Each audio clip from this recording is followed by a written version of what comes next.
Halo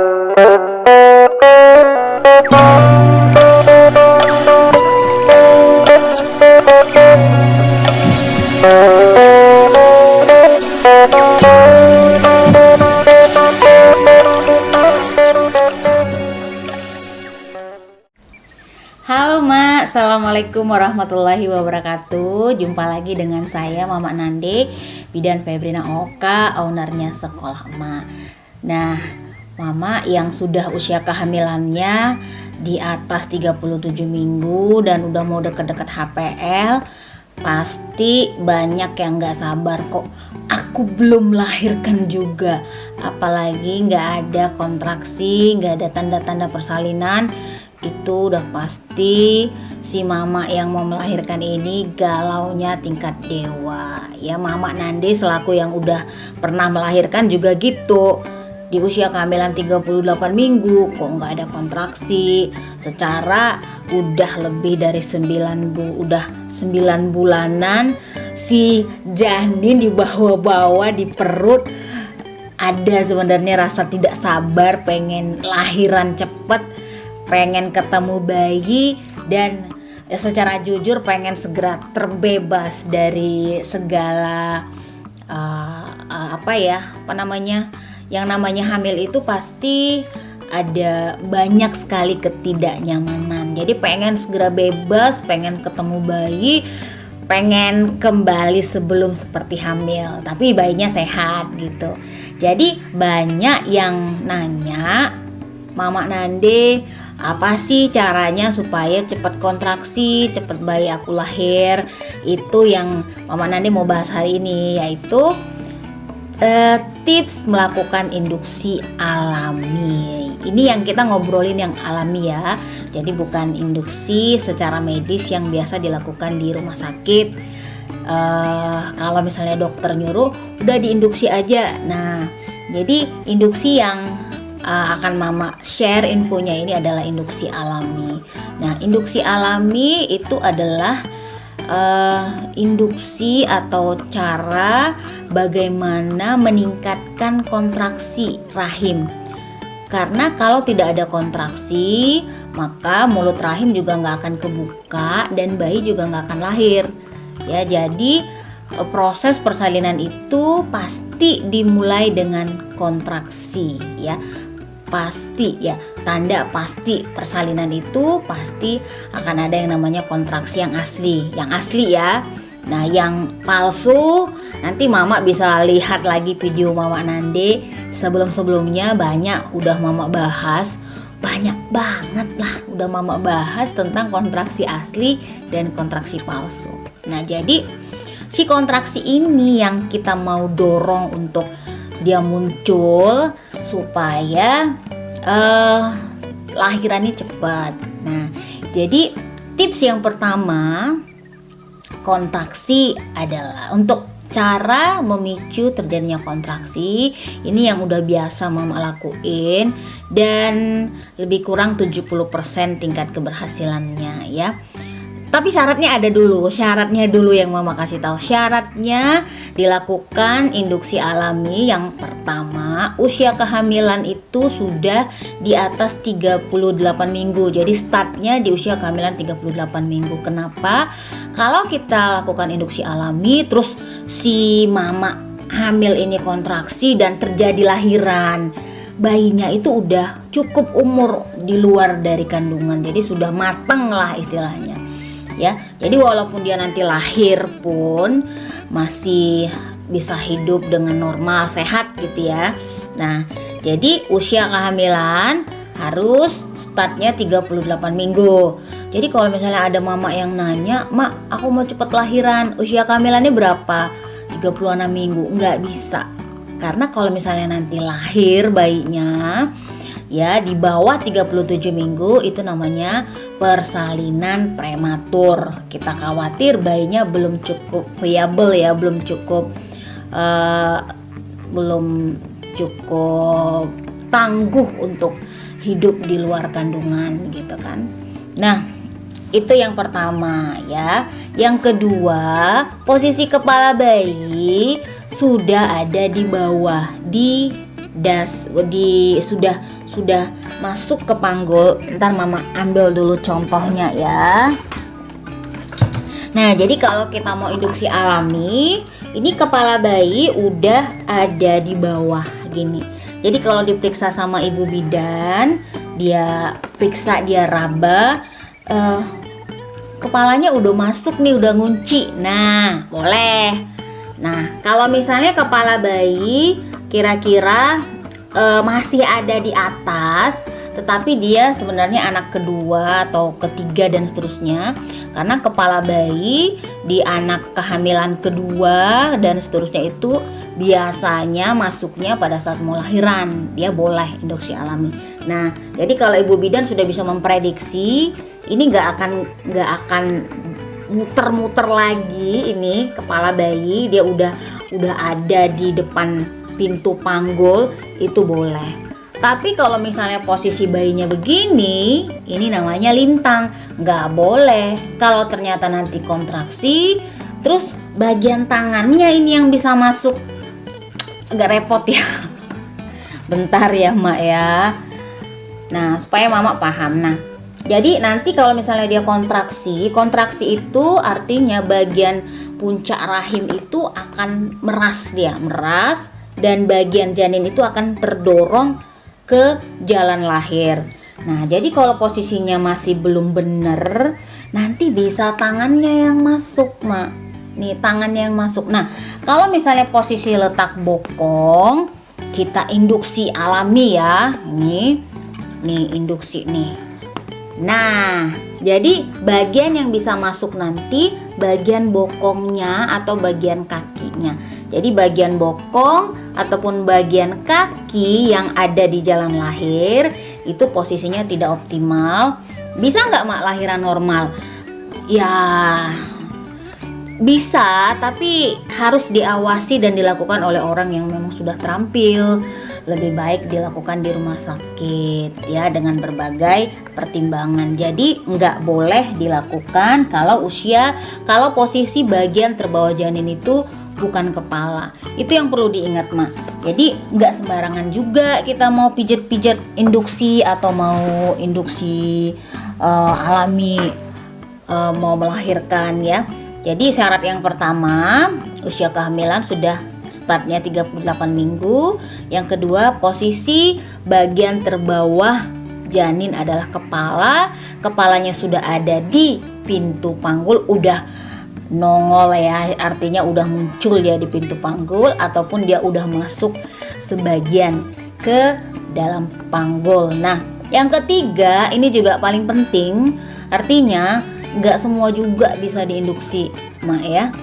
Kalau dia ketuban sudah pecah, jangan dulu, kecuali dilakukan di rumah sakit ataupun di klinik ibu bidan ya. Atau terjadi kelainan plasenta, letak plasenta, misalnya plasenta previa. Jadi plasentanya udah ada di jalan lahir, plasenta previa totalis namanya, itu nggak boleh. Atau punya riwayat perdarahan, nggak bisa.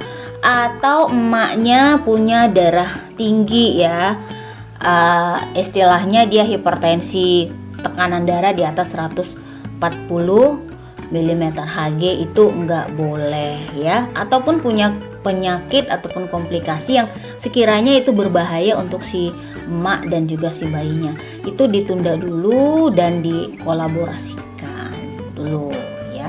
Nah, jadi itu syarat yang mama harus tahu. Nah, apa yang harus kita lakukan supaya persalinannya jadi cepat atau kontraksinya itu jadi cepat muncul, atau induksi alami apa yang bisa kita lakukan? Yang pertama itu adalah stimulasi area puting susu. Artinya kita rangsang bagian puting susu untuk memicu keluarnya hormon oksitosin. Jadi ini mama kasih contoh ya, nih tinggi amat ya. Nah, jadi ini di sekitar semua area payudara dan juga puting susu ini memiliki titik-titik yang kalau kita tekan dia akan keluar hormon oksitosin. Jadi hormon oksitosin efek sampingnya adalah memicu kontraksi otot-otot polos di rahim, ya.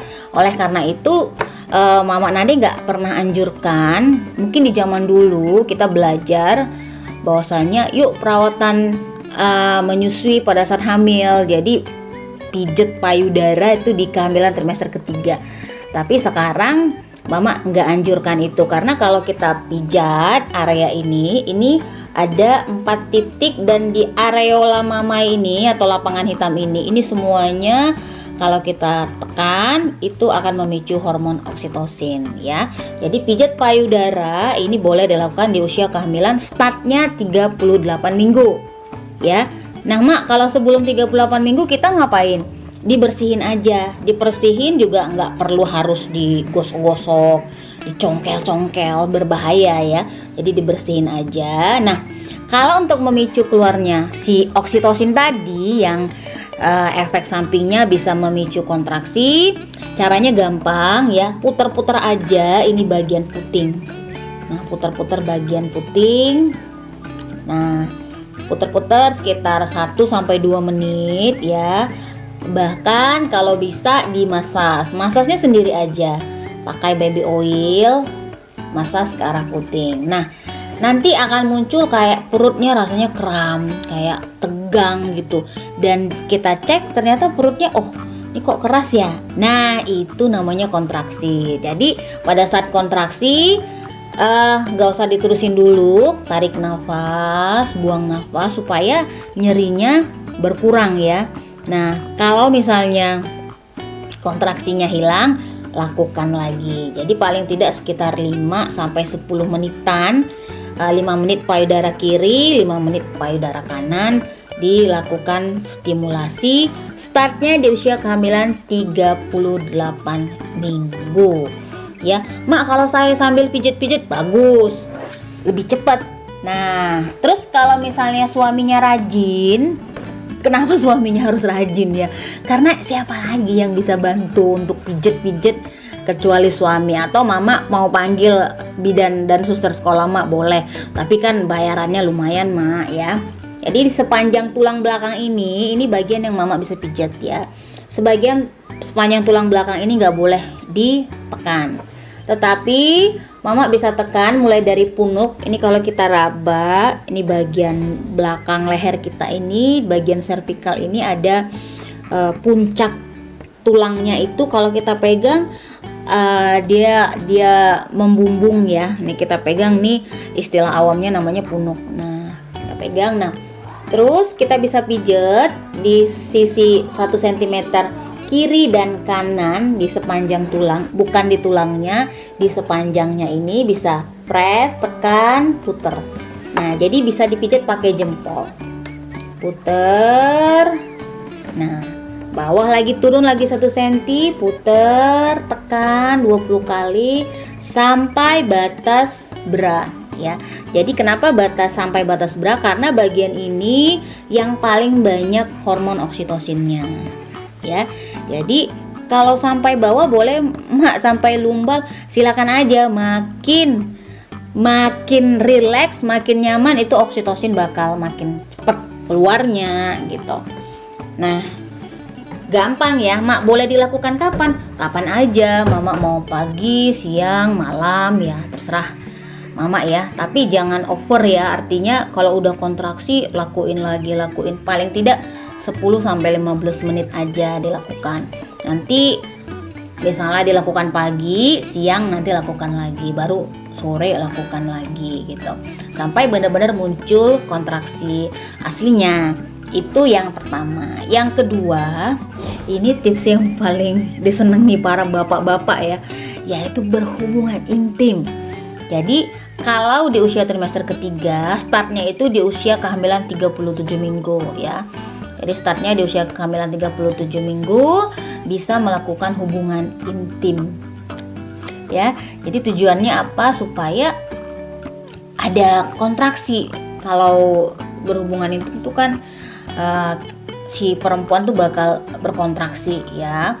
Itu yang pertama. Yang berikutnya ternyata di dalam sperma itu ada hormon prostaglandin yang bisa melunakkan leher rahim ya. Terus bisa juga memicu kontraksi sama di rahim. Tuh. Jadi boleh dilakukan. Tapi senyamannya ya, jangan juga membabi buta ya. Yang kedua, kalau yang ketiga itu adalah akupressure. Jadi akupressure tadi kita sudah bicarain di sekitar payudara dan di punggung bagian belakang ya. Tapi ternyata di tubuh kita ini banyak sekali titik-titik ya yang bisa memicu keluarnya hormon oksitosin dan efeknya juga untuk serviks ataupun leher rahim. Jadi mama nanti bisa pijat induksi namanya. Nanti minta pijat sama bidan ataupun suster yang sudah terlatih ya. Sudah terlatih untuk memicu keluarnya hormon oksitosin tadi untuk mempercepat terjadinya kontraksi. Bisa namanya pijat induksi. Di sekolah mah ada pijat induksi dengan syarat-syarat yang tadi. Jadi syarat-syaratnya juga harus dipenuhi ya. Kalau syaratnya nggak dipenuhi nggak bisa. Nah, jadi 3 cara ini sudah terbukti berdasarkan penelitian bisa induksi alami ya. Dan bahkan pijat induksi yang biasa kami lakukan itu sekitar 60-65% itu emak-emak yang dipijat induksi melahirkan secara normal. Walaupun banyak juga yang tidak melahirkan secara normal dengan berbagai faktor ya. Bisa jadi faktor kepercayaan diri yang nggak punya ataupun faktor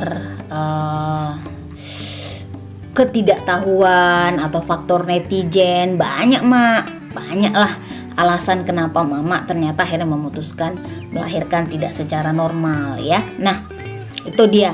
Nanti di sesi berikutnya Mama Nandi akan jelasin apa-apa saja selain yang tadi itu yang bisa memicu keluarnya hormon oksitosin, meskipun secara riset belum terbukti secara langsung ya, tetapi secara pengalaman, secara Mama Nandi secara udah lama menangani mama-mama lahiran ataupun mama-mama hamil, ini ternyata memang terbukti juga untuk memicu keluarnya hormon oksitosin. Jadi besok Mama Nandi akan ngobrolin tentang makanan apa sama apa kira-kira yang exercise yang bisa dilakukan supaya memicu keluarnya hormon oksitosin ataupun memicu kontraksi.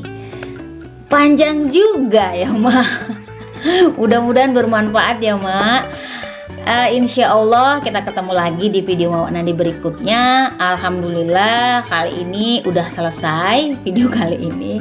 Ketemu. Jangan lupa kalau Mama rasa ini ternyata penting, boleh di share ke teman, ke saudara, ke mana aja yang membutuhkan. Mudah-mudahan ini bermanfaat untuk semua. Jangan lupa juga follow Instagram @sekolahmak dan subscribe YouTube Sekolah Emak. Bye bye. Assalamualaikum.